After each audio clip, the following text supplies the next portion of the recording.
चलिए दोस्तों, आज हम बात करते हैं खाना नंबर 5 के बुध के बारे में कि खाना नंबर 5 का अगर बुध है तो हमें क्या सावधानियां रखनी है, क्या हमें हिदायतों का पालन करना है जो कि लाल किताब के अनुसार हैं, जिनके हम पालन करके अपने जीवन में कई परेशानियों से बच सकते हैं। तो लाल किताब में खाना नंबर 5 के बुध के बारे में कहा गया फ़कीर की आवाज़ या आशीर्वाद, यानी कि ऐसा फ़कीर जो किसी को भी आशीर्वाद दे दे तो उसका बेड़ा पार हो जाए। तो खाना नंबर 5 के बुध के बारे में सबसे पहली हिदायत तो ये है कि आपको अपनी ज़ुबान पे काबू रखना है। तो आगे बढ़ने से पहले मैं पूरी बात शुरू करूं उससे पहले आपको बता दूं कि खाना नंबर 5 कौन सा होगा। खाना नंबर 5 ये होगा, तो आप अपनी कुंडली में देख सकते हैं कि इस खाने में किसी का बुध तो नहीं है, ये होता है खाना नंबर 5। तो हमें यहाँ पर यह सावधानी दी जाती है कि अपनी ज़ुबान पे काबू रखें। बुध हमारी ज़ुबान का कारक ग्रह है, यानी कि हम अपनी ज़ुबान को किस तरह से इस्तेमाल कर रहे हैं, उस ज़ुबान से कितने अच्छे हम फल हासिल कर रहे हैं, किसी के लिए बदजुबानी तो नहीं यूज़ कर रहे हैं, अपनी ज़ुबान को सही लहजे में यूज़ करके हम सामने वाले को अट्रैक्ट कर रहे हैं,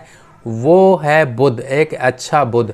अगर हम बदजुबानी रखते हैं, अपने ज़ुबान से गलत शब्द निकालते हैं, किसी को अपशब्द या बद्दुआ देते हैं, तो यहाँ पर वही वाक्य सत्य होगा जो लाल किताब में कहा गया, फ़कीर की आवाज़ या आशीर्वाद।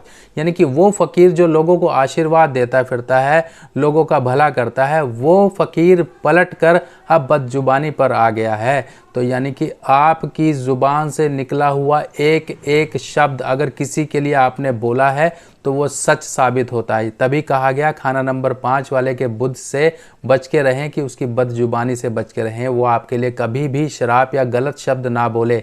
ब्रह्म वाक्य कहा गया है खाना नंबर 5 के बुध के बारे में कि उसकी ज़ुबान पर स्वयं सरस्वती का वास होता है, जो वो बोले वो सच हो जाता है। पर उसको सच करने के लिए उसकी ज़ुबान सही रहे, उसके लिए हमें सावधानियां भी रखनी पड़ती हैं, तभी आपकी ज़ुबान काम करती है। नहीं तो पॉजिटिव की जगह वो नेगेटिव हो जाती है। आप लोगों को बद्दुआएं देते रहते हैं, लोगों के लिए गलत बोलते रहते हैं, वो घूम फिर कर बुरी चीज़ें आपके ऊपर घटना शुरू हो जाती हैं। खाना नंबर 5 के बुध के लिए ये कहा गया, अक्लमंद और दौलत का धनी होगा, परिवार में खूब धन होगा। अगर बुध यहाँ पर अच्छा है, बुध आपने अच्छा रखा तो।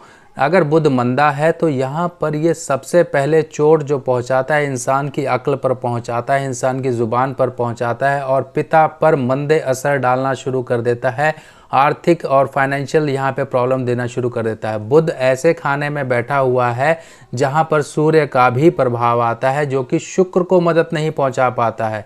शुक्र यानी कि आपकी मैरिड लाइफ, आपकी फाइनेंशियल स्टेबिलिटी, आपकी इनर हैप्पीनेस, जो आपके अंदर एक खुशी की एनर्जी रहती है, वो ख़त्म हो जाती है। अगर चंद्र और बृहस्पति भी अच्छे घरों में ना हो, तब इस केस में बुध एक मंदे असर लेकर बैठ जाता है, जो आपके जीवन में परेशानियां क्रिएट करता है।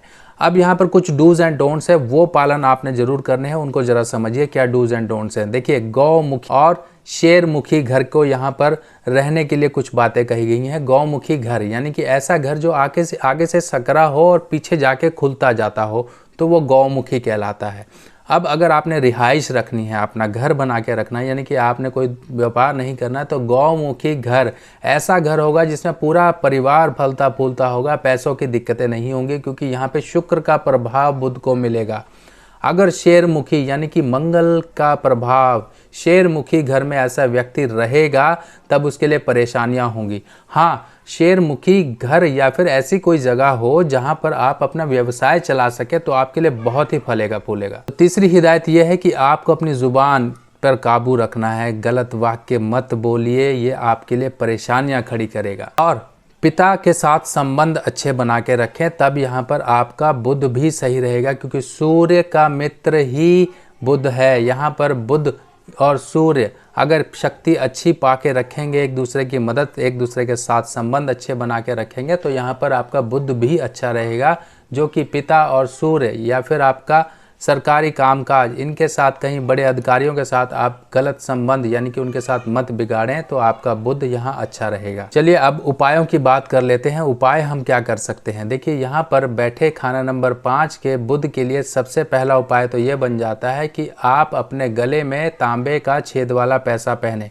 या तो वो तांबे का छेद वाला पैसा आप चांदी की चेन में पहन लें, या फिर सफ़ेद रंग के रेशमी धागे में पहन, जिससे कि आपके बुध को यहाँ पर सूर्य की मदद मिलती रहेगी। सूर्य जो तांबा है, वो तांबे के छेद वाले पैसे के अंदर बुध की गोलाई होती है, यानी कि बुध और सूर्य को एक साथ मिलाकर हम गले में चंद्रमा की मदद यानी कि वाइट रंग का धागा या फिर चांदी की चेन यहाँ पर देकर बुध को सही करते हैं। गृहस्थी के सुख यानी कि मैरिड लाइफ के आपके सुख या फिर फाइनेंशियल प्रॉब्लम से बचने के लिए लाल किताब में उपाय कहा गया है कि आपको घर में गऊ घाट बनाना है। अब गऊ घाट तो आप बना नहीं पाएंगे क्योंकि इतनी जगह नहीं है, कुछ लोग फ्लैट में रहते हैं, कुछ कंडीशंस ऐसी हैं जिनमें हम गऊ घाट घर में नहीं बना सकते, पर गऊ संबंधित उपाय घर में ज़रूर कर सकते हैं।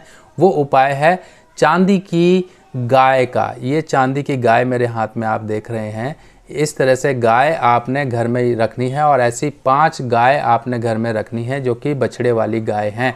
पूरा यहाँ पर परिवार है जिसे हम गाय और बछड़ा दोनों के दोनों यहाँ पर घर में रखेंगे। ये देखिए बछड़ा यहाँ पे नीचे जो दूध पी रहा है, छोटा सा बछड़ा है। बाकी आप वज़न में चाहे तो ये 50 ग्राम की गाय रखिए, चाहे 60 ग्राम की गाय रखिए, ठोस में आपको गाय रखनी है, या फिर ऐसी छोटी छोटी आप 5 गायें कम से कम बछड़े के साथ ये आप घर में ज़रूर रखें। अब इसके अलावा अगला उपाय है चांदी की डिब्बी में चावल और मोती रखकर आपको घर में रखना है। अब ये मेरे हाथ में आप चांदी की डिबिया देख रहे हैं, ये चांदी की डिबिया है। इसके अंदर अब ये आपको कुछ बड़ी भी दिखाई दे रही होगी, पर आप अपने सामर्थ्य के अनुसार जितना आपका पॉकेट अलाउ करता है उतनी बड़ी आप चांदी की डिब्बी ले सकते हैं, चाहे छोटी ले सकते हैं। स्क्वायर शेप की डिब्बी लेंगे, उसके अंदर कुछ चावल डालेंगे, एक मोती डालेंगे और इसको अपनी माता के हाथ से या फिर माता का नाम स्मरण करके आप अपने घर में सोमवार के दिन संभाल कर कहीं रख लेंगे। तो दोस्तों ये कुछ छोटे छोटे उपाय हैं जो खाना नंबर 5 के बुध के मंदे असर से हमको बचाते हैं। खाना नंबर 5 का बुध मंदा होगा तो दिमाग कभी भी काम नहीं करेगा, यानी कि सही डिसीजन इंसान नहीं ले पाएगा। इसलिए बुध को सही रखना बहुत ज़रूरी है। हिदायतों का पालन करके, कुछ छोटे छोटे उपाय करके हम अपने बुध को सही रख सकते हैं, जिससे कि हमारी परेशानियां जीवन में ना आए। तो दोस्तों आपको आज की वीडियो और ये सीरीज़ बुध की कैसी लग रही है ज़रूर मुझे कमेंट सेक्शन में बताइएगा। आपका कमेंट और आपके फीडबैक मेरे उत्साह को बढ़ाएंगे और इसी तरीके से आपके लिए मैं वीडियोस लेकर आता रहूँगा। मिलते हैं नेक्स्ट वीडियो में, तब तक के लिए आज्ञा दीजिए। नमस्कार।